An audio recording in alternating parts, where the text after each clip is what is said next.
Chapter 10 Box's Chicken House Number 1. This time we must go in a very special direction, said Mr. Fox, pointing sideways and downward. So he and his 4 children started to dig once again. The work went much more slowly now, yet they kept at it with great courage. And little by little the tunnel began to grow. Dad, I wish you would tell us where we're going, said one of the children. I dare not do that, said Mr. Fox, because this place I am hoping to get to is so marvelous that if I described it to you now, you would go crazy with excitement. And then, if we failed to get there, which is very possible, you would die of disappointment. I don't want to raise your hopes too much, my darlings. For a long time they kept on digging. For how long they did not know, because there were no days and no nights down there in the murky tunnel. But at last, Mr. Fox gave the last order to stop. I think, he said, we had better take a peep upstairs now and see where we are. I know where I want to be, but I can't possibly be sure we're anywhere near it. Slowly, warily, the foxes began to slope the tunnel up towards the surface. Up and up it went, until suddenly they came to something hard above their heads, and they couldn't go up any further. Mr. Fox reached up to examine this hard thing. It's wood, he whispered. Wooden planks. What does that mean, Dad?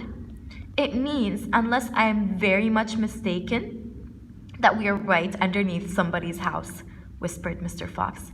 Be very quiet now, while I take a peek. Carefully, Mr. Fox began pushing up one of the floorboards. The board creaked most terribly, and they all ducked down, waiting for something awful to happen.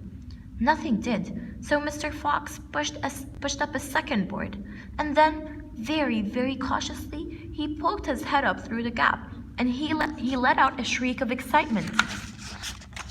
I've done it, he yelled. I've done it first time. I've done it. He pulled himself up through the gap in the floor and started prancing and dancing with joy. Come on up, he sang out. Come on up and see where you are, my darlings. What a sight for a hungry fox. Hallelujah. Hooray, hooray. The 4 small foxes scrambled out of the tunnel, and what a fantastic sight it was that now met their eyes. They were in a huge shed, and the whole place was teeming with chickens. There were white chickens and brown chickens and black chickens by the thousand. Boggis's house number 1, cried Mr. Fox. It's exactly what I was aiming at. I hit it slap in the middle. First time. Isn't that fantastic? And, if I may say so, rather clever. The small foxes went wild with excitement. They started running around in all directions, chasing the stupid chickens. Wait, ordered Mr. Fox. Don't lose your heads. Stand back. Calm down. Let's do this properly. First of all, everyone have a drink of water.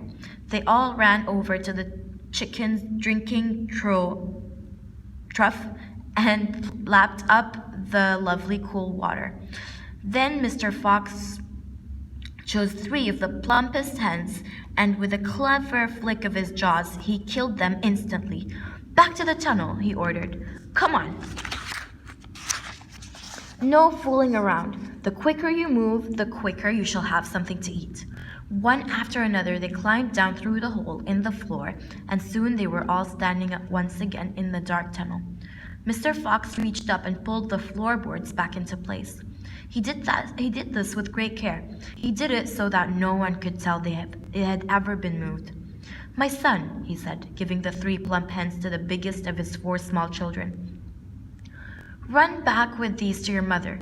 Tell her to prepare a feast. Tell her the rest of us will be along in a jiffy, as soon as we have made a few other little arrangements.